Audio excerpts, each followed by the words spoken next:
स्वर संधि के जो एग्जाम्पल किए थे, तो उसमें जो विष्णु प्लस ये है, तो उसमें सर विष्णु आएगा कि अपने वो, मैंने दीर्घ संधि लिखा था इसमें, और वो का आदेश था एक विष्णु प्लस क्या?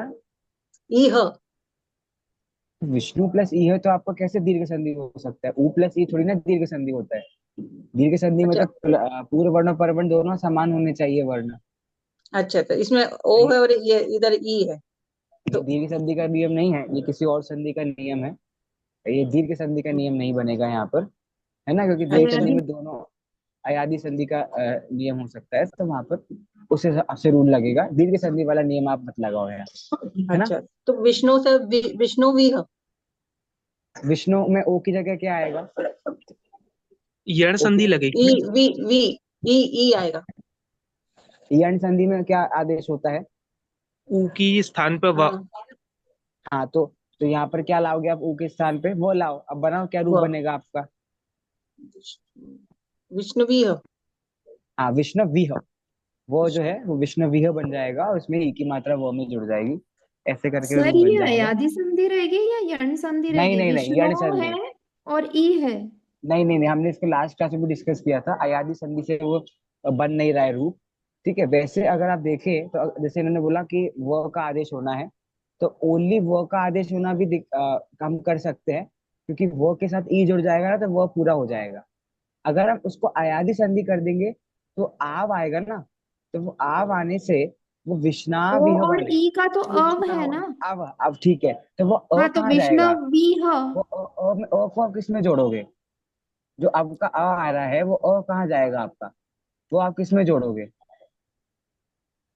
ठीक है, क्योंकि बराबर। दोनों सेटिस्फाई कंडीशन होना चाहिए ना। के लिए जोड़ने के लिए हमारे पास कुछ है ही नहीं, तो वो विष्णु खाली भी नहीं छोड़ सकते, तो विष्णा हो जाएगा। तो विष्णा भी हो विष्णु। करके तो उसको शब्द ही नहीं है ऐसा, इसलिए ये अनुसंधि थोड़ा सा वहां लगेगी। बाकी ये आपका अच्छा वो मतलब प्रैक्टिस है कि अगर आपको पकड़ में आ रहा है कि वहाँ पे आयु संधि का भी नियम लग रहा है, नो प्रॉब्लम, वो भी ठीक है, कोई दिक्कत नहीं है उसमें। थैंक यू ठीक सर। है, ओके। Thank you. चलिए, अब हम आगे बढ़ते हैं। और लास्ट संधि हमने कौन सी करी थी? व्यंजन संधि में आखिरी संधि कौन सी की अन- थी? अनुनासिक अनुनासिक अनुनासिक की संधि। थी। ओके, और मैंने आपको एक रिकॉर्डिंग भेजी थी, हाँ, आप लोगों ने वो अनुनासिक देखी? अनुनासिक। मैंने आपको एक रिकॉर्डिंग भेजी थी, वो आप लोगों ने देखी कि नहीं देखी? Yes sir. नहीं देखी होगी लास्ट। यस सर, जिन्होंने देखिए। देखी होगी उनके लिए आज का क्लास बहुत अच्छा इजीली होगा, समझ आ जाएगा। जिन्हें नहीं देखी तो कोई बात नहीं, हम समझाने बैठे ही हैं यहाँ, तो कर मृदु देंगे। और कर्कश। ठीक है, हाँ जी। सर आज मैं नहीं हाँ, देख पाई नहीं थोड़ा कोई बिजी बात थी। नहीं। मैं वही सॉरी। पढ़ाने, वही कोई बात नहीं, मैं वही पढ़ाने वाला हूँ वैसे भी, तो आप लोग कर लोगे। चलिए, हम लोग व्यंजन संधि कर रहे हैं, जिसमें से श्रुत्व संधि, सॉरी शुत्व संधि, श्रुत्व संधि, अनुनासिक संधि, और एक आखिरी सत्व संधि, हम लोग 4 संधि कर चुके हैं। अभी इतनी सारी संधि हमें बीच की और करनी है। ठीक है, सबसे पहले आज हम चालू करेंगे एक ऐसी संधि जो सबसे ज्यादा यूज होती है, और आप जब भी देखोगे व्यंजन संधि का यूज, तो सबसे ज्यादा यूज आपको इस संधि का मिलेगा। इसका नाम है जशत्व संधि। जशत्व संधि, इसको जश्न संधि भी कुछ लोग कहते हैं, क्योंकि श का आधा प्रयोग है, तो जैसे भी आपको बने वैसे आप इसको उच्चारण कर सकते हो। ये देखिए, आपके सामने टेबल आ गया है, बना लीजिए और समझते भी जाइए कि ये टेबल क्या कह रहा है। पूर्व वर्ण है, पर वर्ण है और आदेश है। आपके लिए अच्छी फायदे की बात यह है कि आपका पूर्व वर्ण ही रहता है, पर वर्ण ही रहता है। पूर्व वर्ण पर वर्ण नहीं बनेगा, पर वर्ण पूर्व वर्ण नहीं बनेगा। अब क्या क्या चीजें हैं पूर्व वर्ण में? तो सबसे पहले क ख ग घ। ध्यान दीजिए, पूरा का पूरा क वर्ग नहीं है। जो आखिरी का लेटर होता है, आखिरी का वर्ण होता है, वो सभी वर्गों में नहीं है। तो क ख ग घ ओनली 4 लेटर है स्टार्टिंग के।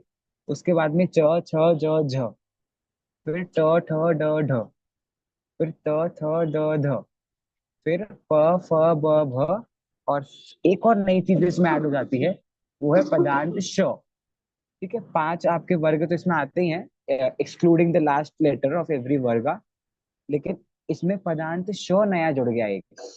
ठीक है, शो आपका एक और चीज इसमें आती है, परवर्ण में क्या आ सकता है, तो दो चीजें परवर्ण में आ सकती हैं।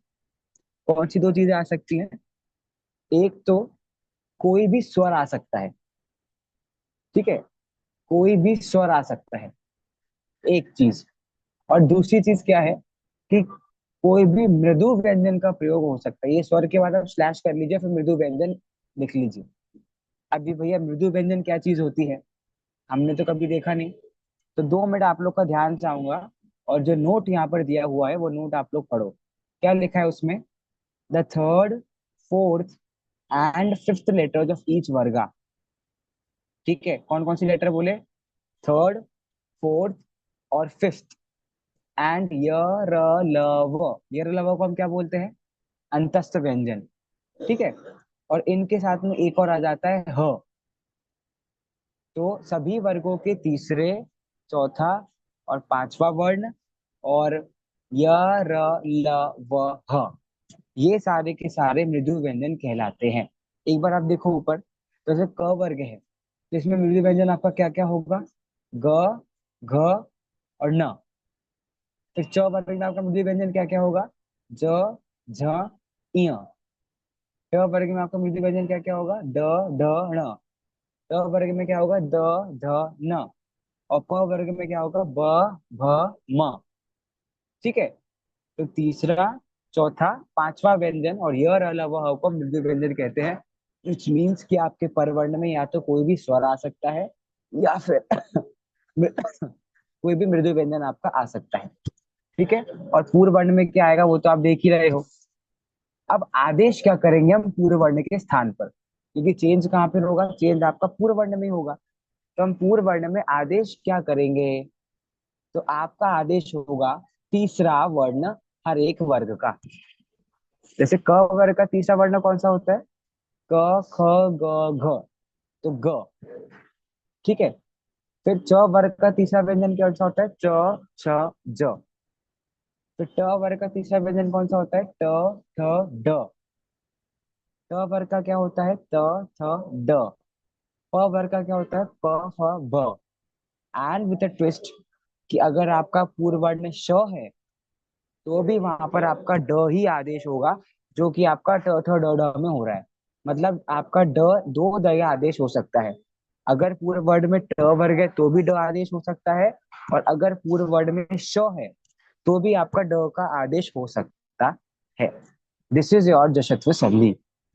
कुछ पूछना है किसी को? कोई भी वर्ग आ जाए आपको, तो उस अगर पूर्व वर्ण में कोई भी वर्ग आ जाए, आपको उसका तीसरा वर्ग उसमें उसको कन्वर्ट कर देना है, और अगर श आ जाए तो डो में कन्वर्ट कर देना है। हार्दिक जी बोलिए। इसको श को अलग से लिखने की क्या जरूरत थी, फिर उसी में ऐड कर देते ट ठ ड किसमें? ढ में। ये अपने उसमें थर्ड कैसे? के का आदेश। हाँ, कर सकते थे, लेकिन वो वहां पे क्या वर्गों के हिसाब से लिखा है ना उन्होंने। तो ट वर्ग में ओके। श थोड़ी ना आता है, इसलिए अलग से उन्होंने लिखा है वहां पे, समझाने के हिसाब से लिखा है।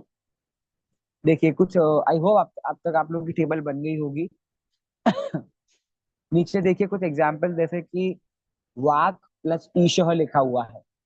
तो क वर्ग का तीसरा वर्ग क्या होता है? क, ख और ग। तो क को हम कन्वर्ट कर देंगे ग में, और ग में जुड़ जाएगा ईश, तो बन जाएगा वाग ईशः। ऐसे ही आपको दिया हुआ है अच प्लस अंतः। तो च वर्ग है, च वर्ग का आखिरी वर्ण कौन सा होता है? च, छ और ज। तो च किस में कन्वर्ट हो जाएगा आपका? ज में, तो वो आपका बन जाएगा अजंतः। ठीक है, एक और रूल मैं आपको बताना चाहता हूँ। तीसरा एग्जाम्पल आप देखिए, भगवत प्लस गीता। अब इसमें लिखने का तरीका देखिए, त को आप किस में कन्वर्ट करोगे? त, थ और द में। तो जो आपका कन्वर्ट हो रहा है वो आप बड़ा लिखोगे, और अगर द के बाद में ग आता है कहीं पर भी, जैसे यहाँ पर पूर्व वर्ण में आपका द हो जाएगा और पर वर्ण में ग है, तो हमेशा ग को उस लेटर के नीचे लिखेंगे। सिंस यहाँ पर द कन्वर्ट होकर आया है तो की जगह तो द, तो हम द को बड़ा लिखेंगे और उसके नीचे हम ग लिखेंगे। इसका मतलब कहीं पर भी ये नहीं होता है कि ग आधा है, ग हलंत के साथ है, ऐसा नहीं है। ग भी पूरा है, द भी पूरा है। बस लिखने का तरीका ऐसा होता है कि अगर द के बाद में ग का प्रयोग किया गया हो, तो द के नीचे नीचे हम ग लिख देंगे, तो उनमें एक ही मात्रा चढ़ जाएगी और ता, भगवत गीता, ऐसा। और दूसरा रीजन ये भी है, जब कंप्यूटराइज तरीके से आप टाइप करते हो ना, तो के बाद ग, तो वो इसी तरीके से लिख कर आता है। हाँ आशीष जी बोलिए। हाँ सर, जैसे अभी आपने बोला कि इसमें ग भी पूरा है और द भी पूरा है, तो द तो पूरा नहीं होगा ना, सिर्फ ग ही पूरा होगा, मतलब ग के साथ स्वर है, द के साथ थोड़ी स्वर आएगा। हाँ करेक्ट, मतलब हाँ ठीक है, द तो आधा ही है, ग पूरा है।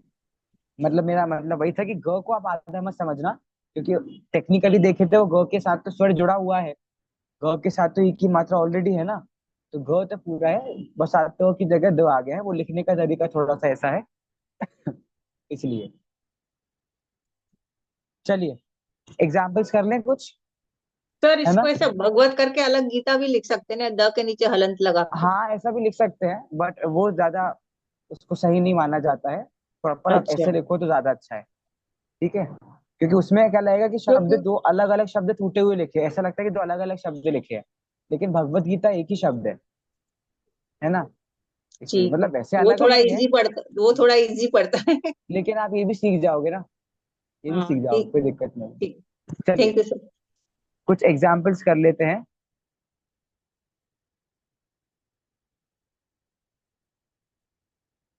चलिए संध्या जी, आप लोग अपने सामने रूल वाला टेबल रखो और आंसर करो। पहला क्वेश्चन का आंसर बताइए संध्या जी। शश प्लस आनन। स्पर्श प्लस आनन।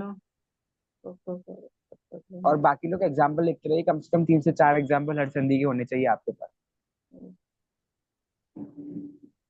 शो की जगह पे क्या आता है? Show, show, show, show, show. ये तो शश प्लस आनन है ना। हम्म। शश तो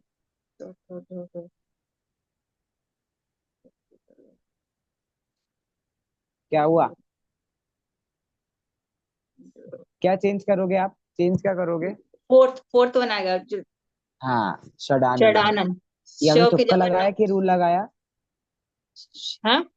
तुक्का लगाया कि रूल के हिसाब से लगाया है? नहीं, रूल के हिसाब से। हाँ वेरी गुड, ठीक है वेरी गुड। चलो भाभी अगला बताओ, तत् प्लस अपि। ठीक है भैया। क्या? भैया आपकी आवाज नहीं आ रही। तत् प्लस अपि बताओ, तत् प्लस अपि। अभी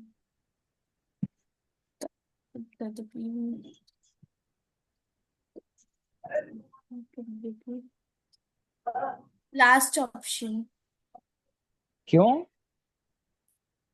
नहीं, एक मिनट, त प्लस त की जगह तो द है, तो सॉरी, तदपि तदपि, त की। First option. हाँ, फर्स्ट ऑप्शन। हाँ गरिमा जी अगले बताइए, सत प्लस गुण।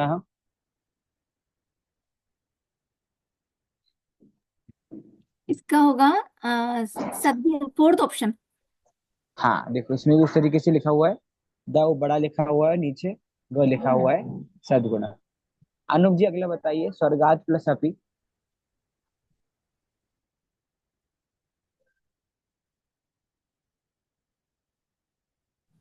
फोर्थ।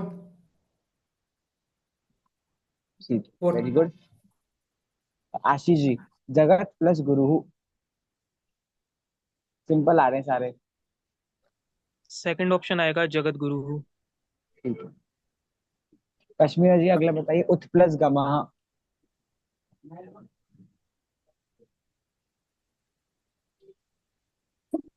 फर्स्ट ऑप्शन, उद्गमः। ठीक है। हार्दिक जी अगला बताइए, वाक प्लस देवता।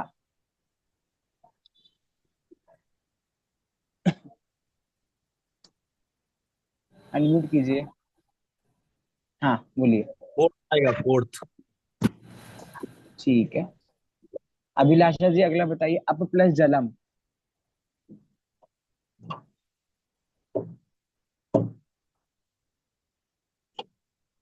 Sir first. वेरी गुड, फ ब है ना, तो अब जलम। पिंकी जी अगला बताइए, षट प्लस दर्शनानी। लास्ट वाला। पक्का? थर्ड वन पक- षड्दर्शनम। पक्का? मतलब मेरा काम कंफ्यूज करना है, आपका काम कंफ्यूज होना नहीं है। आप तो सिंपल क्लियर कर रूल लगाओ और बताओ आंसर क्या है। ट की जगह पे क्या आएगा? ड आएगा ट की जगह बस तो पे। खत्म। क्या आएगा फिर? मुझे लगता है आप लिखने के तरीके से कंफ्यूज हो रहे हो। ये देखिए। थर्ड वन है ना सर, थर्ड हाँ, वन बोला। थर्ड वन ठीक है, इसको भी सेम उसी तरीके से लिखा है जिस तरीके से द को लिखा गया था। षड दृश्य। अगला है तद प्लस यथा योगिता जी।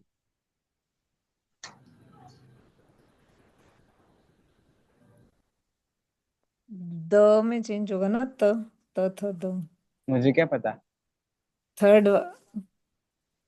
थर्ड वन वेरी गुड, क्योंकि जब द हो जाएगा, द और य मिलके द बन जाते हैं संयुक्त व्यंजन, तद्यथा हो जाता है। इस तरह से आपका पूरा हो गया। हाँ भभी कुछ बोल रहे हो, बोलो। भैया मुझे सेवेंथ क्वेश्चन नहीं समझ आया, वो उसमें आप उसमें चेंज कैसे हुआ? कौन सा था सेवेंथ क्वेश्चन, कुछ पता है अब? नहीं मतलब मुझे देख नहीं याद पाया। नहीं। अप प्लस फलम। हाँ। आप प्लस फलन था, हाँ तो प वर्ग का तीसरा वर्ग कौन सा होता है? प प का तीसरा वर्ग कौन सा होता है? हम्म, बताओ भभी। प- प, फ और ब। ठीक है। हाँ। तो प की जगह ब आ गया, तो अब जलम हो गया। ठीक है, खत्म। चलिए, इस तरीके से जश्न संधि हमने करी। काफी इजी संधि थी, है ना? और अब तो आप लोग को सब इजी लग रहा होगा, लेकिन मेरा कहना बस आप लोगों से इतना है कि पुराना पुराना रिवाइज करते जाओ। बाकी नया तो आप लोग इजीली कर रहे हो, उसमें कुछ नहीं। आप लोग पूर्वन परवन देखते हो दो संधियों का, और ऑन स्पॉट आंसर भी कर देते हो देख के। लेकिन अभी अगर मैं पहले आपको पूछूं वृद्धि संधि अयादि संधि, तो कितने लोगों को उनका रूल पता है? वृद्धि संधि का रूल कितनों को पता है अभी भी? अयादि का कितनों को पता है? तो वो नहीं पता होगा। गुण संधि नहीं पता होगा, यण संधि नहीं पता होगा। तो वो आपको प्लीज प्लीज करके उसको भूलना नहीं है। आपको वो प्रैक्टिस करते रहना है। ठीक है। बाकी एक बार संधियां सारी हो जाएंगी तो फिर मैं आपके कम से कम एक आधा हफ्ता या 2 हफ्ता सिर्फ संधियों की प्रैक्टिस हम करेंगे, ओनली प्रैक्टिस। एक बार बस कंटेंट पूरा हो जाए। लेकिन प्लीज मेरे भरोसे मत बैठो आप लोग। जो संधि होते जा रहे कुछ नहीं करो आप लोग, डेली का बस 5 मिनट निकाल के एटलीस्ट जो आपने रूल बनाए हैं इतनी मेहनत से, उनको एक बार देख तो हम सकते ही हैं, है ना? तो आप उनको देख लो बस, जो आप खुद कॉपी में सर, रूल्स बना रहे हो। सर हाँ ये कोई कुछ वाला कहे। ऐप डाउनलोड नहीं हो रहा है। हाँ ये ऐप का वही प्रॉब्लम आ रहा है, मुझे पता है, क्योंकि ये ऐप हटा दिया है एंड्रॉइड से, इसलिए वो मुश्किल है डाउनलोड होना। बट आप इसका करोगे क्या डाउनलोड करके? सब तो आपके ऊपर लिखा हुआ है। और प्रैक्टिस करने के लिए आप गूगल पे संधि का नाम डालो, हजारों एग्जाम्पल आ जाएंगे आपके सामने, है ना? हमको प्रैक्टिस करते जाओ। ओके। चलिए, अगली संधि है चतुर्व संधि। मेरा क्वेश्चन है आप लोगों से, इस संधि को हम चरत्व संधि पढ़ेंगे कि चतुर्व संधि पढ़ेंगे? चरत्व संधि सही नाम है इसका या चतुर्व संधि सही नाम है? चतुर्भ। चतुर्व। क्यों? चतुर्व क्योंकि क्यों सही नाम है? क्योंकि त क्योंकि के तो है व ना के वो। ऊपर रकार है, तो व के और व से पहले त है, इसलिए तो व त के के। पहले र का उच्चारण करेंगे ना, हाँ, तो व के चतुर्व पहले। संधि ऐसा है ना? हाँ। क्योंकि कई लोग इसको, मैं भी काफी टाइम तक इसको चरत्व चरत्व बोलता था, फिर बाद में जाके चतुर्व इस प्रकार से इसका शुद्ध उच्चारण हुआ। हम्म। काफी इजी है ये भी। एग्जैक्ट सेम आपके पूर्व वर्ण है जो आपने अभी जशत्व संधि में पढ़े हैं। एग्जैक्ट सेम आपके पूर्व वर्ण है। क ख ग घ, च छ ज झ, ट ठ ड ढ, त थ द ध, प फ ब भ। अच्छा, आप में से किसको व्यंजन याद नहीं है? व्यंजन याद किस किस को नहीं है? याद नहीं है तो फिर संधि कैसे पढ़ रहे हैं? व्यंजन संधि पता नहीं। चलिए, लिख लीजिए, रूल बना लीजिए टेबल। क ख ग घ, च छ ज झ। इसमें भी सेम वही बात है, पांचों के पांचों वर्ण नहीं आ रहे हैं। ओनली आपके कौन से आ रहे हैं? स्टार्टिंग के 4 वर्ण आ रहे हैं। और जशत्व संधि में एक शो भी आपका आदेश होता था, पर यहाँ पर अच्छी बात है कि शो आदेश नहीं हो रहा है। ये 4 ही कंडीशन है आपके सामने, क ख ग घ, च छ ज झ, ट ठ ड ढ, त थ द ध और प फ ब भ। अब जशत्व संधि में परवर्ण में हमने एक नया चीज सीखी थी, वो क्या थी? मृदु व्यंजन। ठीक है। अब कर्कश व्यंजन क्या होते हैं? तो जो कुछ भी रह गया है वो सारे कर्कश, मतलब जो व्यंजन में मृदु व्यंजन को छोड़कर जो कुछ भी बच गया है वो सब कर्कश व्यंजन है। एक बार कश्मीर जी आप मुझे बता सकती है क्या क्या रह गया है? मृदु व्यंजन को छोड़ देंगे अगर हम, तो क्या क्या रह गया है व्यंजनों में, आप बता सकते हो?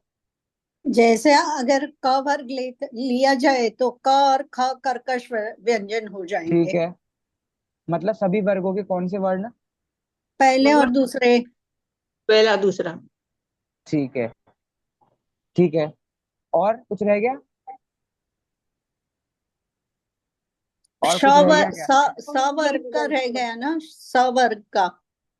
स स वर्ग का वर्ग? स वर्ग का श के हाँ, अलावा। उसे स वर्ग नहीं कहते हैं, उसे ऊष्मण व्यंजन हाँ, कहते हैं, उष्ण स्वर ऊष्मण में। व्यंजन। तो हाँ उसमें क्या क्या रह गया?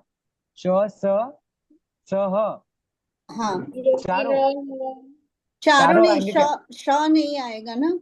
क्यों? श क्यों? हमने मृदु व्यंजन बोला था क्या हमने? नहीं नहीं, स भी आएगा, बराबर श, है। हाँ तो क्या श, स, स, ह चारों आएंगे ना?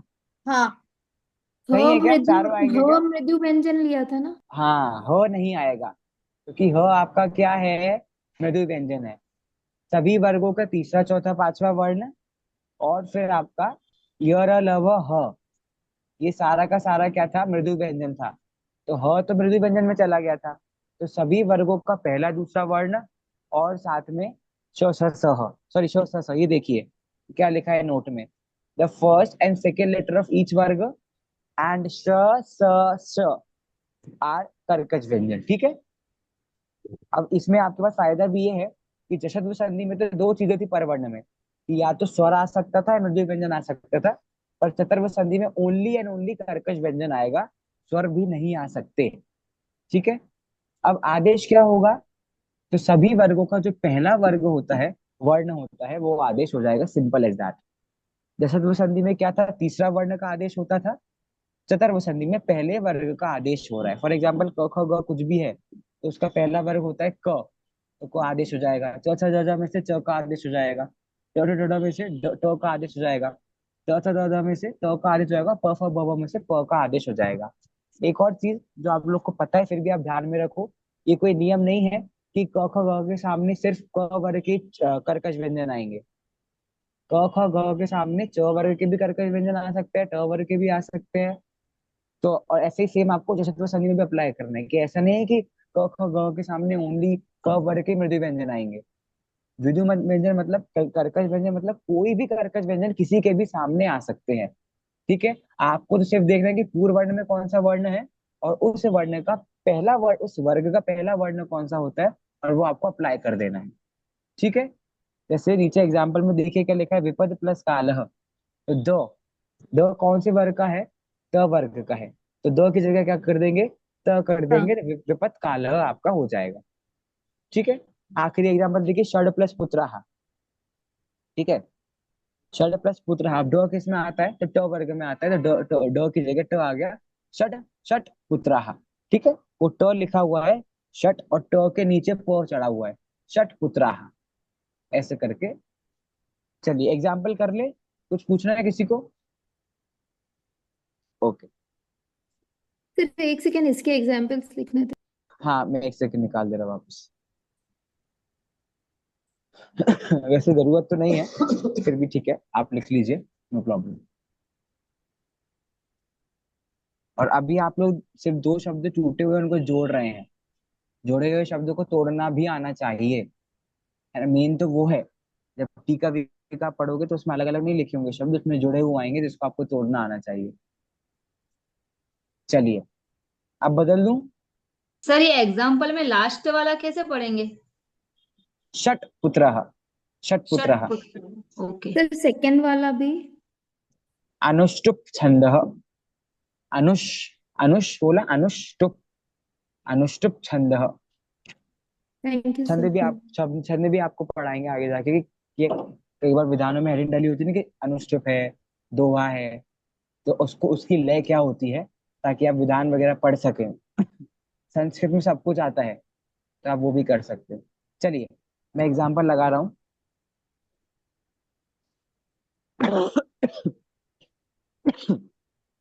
हाँ, थोड़ा उल्टा चालू करते हैं। इधर नम्रता जी क्लास में है? नम्रता जी, पता नहीं मुझे, आप लोग कैमरा ऑफ है तो मुझे समझ नहीं आ रहा। बीनू जी क्लास में है? बीनू जी, पहला कोमल जी। पहला नंबर। एक सेकंड रुक जाइए, रुक जाइए, मैं जिनसे पूछ रहा हूँ वो। बीनू जी अनम्यूट कीजिए, आप बोलिए। उद प्लस पतति क्या होगा? और तो में हो जाएगा उत्पत्ति। Option number first. First one, very good, ठीक। योगिता जी हैं क्लास में? योगिता जी, अच्छा योगिता जी तो है, सॉरी, योगिता जी तो थी क्लास में, आप थी नहीं, नहीं, नो प्रॉब्लम। चलिए बता दीजिए, चलिए अनम्यूट कर लिया तो बता ही दीजिए अब क्या आंसर है। तो राशाड प्लस सर्वह। त- तुरा शट ट आ जाएगा ना इसके। हाँ तो ट क्या बनेगा? ऑप्शन नंबर बताइए, फिर मैं आपको बताता हूँ पढ़ना कैसे है। दिख नहीं रहा क्या? लास्ट वाला। तुराशाट, नहीं, नहीं, सेकंड। उसमें सेकंड सेकंड। वाला, क्योंकि वो सेकंड। षटकोण वाला, संदरे वाला ही आएगा ना। उसको पढ़ोगे कैसे आप? सेकंड वाले को पढ़ना पता है आपको? तुरा शट पर। हाँ सही है, तुराशाट तुरा शट सर्वः। सर्व। तुराशाट सर्वः, है ना? पश्चात सर्वम। ऐसे करके हाँ। हो जाएगा। तो आपको सेकंड ऑप्शन है, ठीक है। समीर जी क्लास में है कि? समीर जी आप बता दीजिए, ऋत्विक प्लस कुत्र का क्या आंसर होगा? समीर जी, ऋत्विक प्लस कुत्र। चलिए नहीं तो कोमल जी आप बता दीजिए। Second number. चलिए अनु जी ने बताया है, क्या आंसर सही है? बिल्कुल सही है। कोमल जी अगला बता दीजिए, विपद प्लस प्रतिकारः। तत् फर्स्ट वन। त नहीं नहीं, विपत सेकंड वन। ठीक है, गुड। अगला सारिका जी, ताद्रिक प्लस कर्म है क्या क्लास में सारिका जी? क्या पता, अच्छा है, ठीक है, बताइए ताद्रिक प्लस कर्म। क चेंज होगा। क क फर्स्ट। में ताद्रिक ताद्रिक कर्म फर्स्ट। फर्स्ट ऑप्शन, ठीक है। आपको लिखने का तरीका ही पता चल रहा है कि लिखते कैसे हैं। ठीक है, जी। ज्योति बुआ जी अगला बता दीजिए, संपद प्लस कारणम। संपत कारणम। ऑप्शन कौन सा? चौथा ना? फोर्थ वाला। फोर्थ। ठीक है, वेरी गुड। ज्योतिका जी, एक सेकेंड, ज्योतिका जी है क्या क्लास में? हैं, बताइए परिवार प्लस संघ।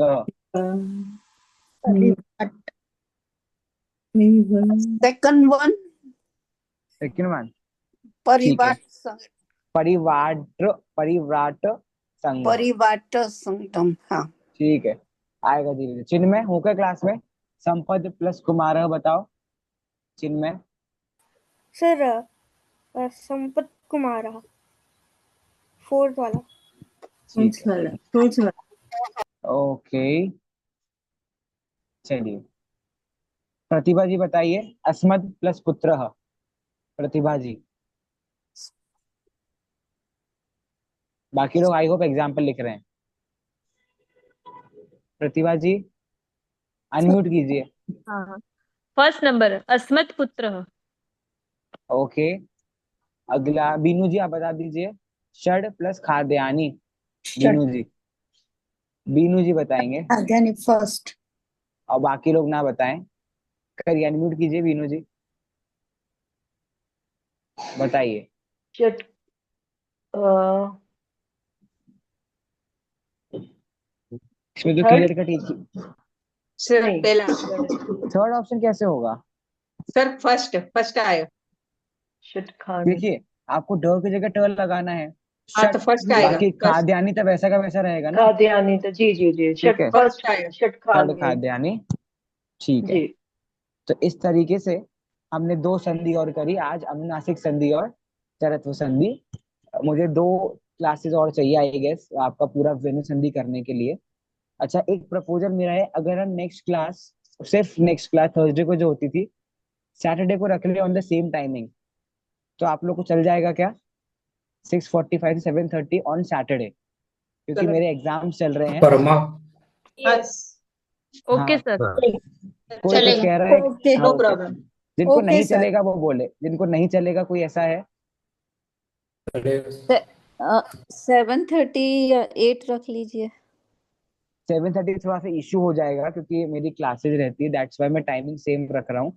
जो लोग नहीं सुन अच्छा पाए आई होप वो रिकॉर्डिंग सुन लेंगे, और डाउट्स हो तो आप मुझे फिर पूछ सकते हैं, क्योंकि मेरे सर एक्चुअली एक एग्जाम चीज चल रहे बोलूं, हैं, अगर एग्जाम दैट्स में वाई। आपका टाइम भी वेस्ट ना होगा तो हम संडे की क्लास में ही ज्वाइन कर नहीं, लेंगे ना, आप क्यों वेस्ट कर रहे हो आपका टाइम? हाँ, टाइम चेंज कर लो तो सही अच्छा तो या रहेगा। ठीक है, ये संडे भी एक उनके तरीका साथ में है, ही ज्वाइन कर लेंगे क्योंकि हम लोग। संडे वाले भी इधर तक पहुंच गए हैं, इसके आगे हम बढ़ेंगे, चरत संधि के आगे ही बढ़ेंगे हम संडे वाली क्लास में। ठीक है, तो हाँ, ये तो कर साथ लेते हैं में भी फिर। कर सकते हैं। ठीक है, तो only for this week Thursday वाली क्लास आपकी संडे को ही होगी 3:15 से। ठीक है, थ्री दोपहर में। फिफ्टीन नहीं रखो, टाइम सेम रखो नहीं प्लीज। नहीं, उसका संडे का एक्चुअली टाइमिंग 3:15 ही है, दैट्स वाई मैं बोल रहा था। तो इसलिए वो संडे का टाइम शाम का नहीं हो बहुत पाएगा। लोग हैं हम लोगों की जो ना तो यहाँ फिर वो से सैटरडे अटेंड कर फिर रहे हैं, चलेगा। छूट जाती है। तो फिर आपने कहा सैटरडे, साथ में ठीक है फिर सैटरडे ही सैटरडे रख ले, चलेगा। सैटरडे ही सैटरडे रख हाँ, लेते चलेगा। हैं, Saturday on the Saturday same same time time, same time. Saturday रख लेंगे। सर ठीक है, आपने ठीक है। है ना? और हाँ कुछ हाँ, कहना है ठीक है किसी को? सैटरडे। हाँ, कौन ठीक है, कौन सी संधि और रह गए हमारे व्यंजन में? अभी तो बाकी है व्यंजन में 4-5 संधि है, अनुस्वार पर रूप संधि वगैरह बाकी है, और फिर विसर्ग की संधि भी है। तो जनवरी तो आप लोग का संधि में ही जाएगा, है ना? फिर फेब्रवरी में हम प्रत्यय लेंगे, एंड देन अभी मतलब आपका हो जाएगा, आई विल ट्राई कि कर दे समर वेकेशन तक। तो थोड़ा मुश्किल है, बट हम समर वेकेशन तक ग्रंथ पढ़ना चालू कर देंगे, तो दिवाली तक आप लोग का पूरा हो जाएगा बैच आपका संस्कृत का कंप्लीट। ठीक है, थैंक यू। हाँ thank you okay Anmol. Sir आपने जो हाँ संधि वाला जो हाँ। पीडीएफ भेजे, संधि वाला क्या? जो पीडीएफ भेजे है, हाँ संधि हाँ में हाँ, सारे बोलिए बोलिए। संधि कोई वाली जो पीडीएफ पीडीएफ हो है भेजी है संधि संधि की तो शेयर कर लो। हाँ वो मैंने आपको शेयर की थी वैसे एक बार पहले। उसमें सारी है ना संधियाँ? सारी है, सारी है, सारी है, सारी, उसमें सब कुछ है, उसमें कम नहीं है कुछ। ठीक है, anyone wants to say anything else? नहीं? तो थैंक यू, आप लोग कॉपरेट कर रहे हो। सैटरडे को बस इस वीक के लिए 6:45 से 7:30 आपकी क्लास लगेगी। ठीक है, बाकी फिर हम नेक्स्ट वीक से वापस से कंटिन्यू करेंगे। ओके, तो that's it for today's class. सभी को सादर जय जिनेंद्र। ठीक है, जय मिलते हैं जय ऑन जय बिल्कुल सैटरडे। जय जय जय। ऑन ठीक जय है सैटरडे सर। भी जय। आप ट्राई करना, थैंक वो यू। रिजॉल्व कर लो प्रॉब्लम, अगर हो हाँ जाए आपसे तो, क्योंकि मेरे को थोड़ा सा इश्यू आ रहा है, दैट्स वाई, है हम्म। ना? हाँ हाँ। ओके, चलिए, जय तब तक जितेंद्र सर। सब जय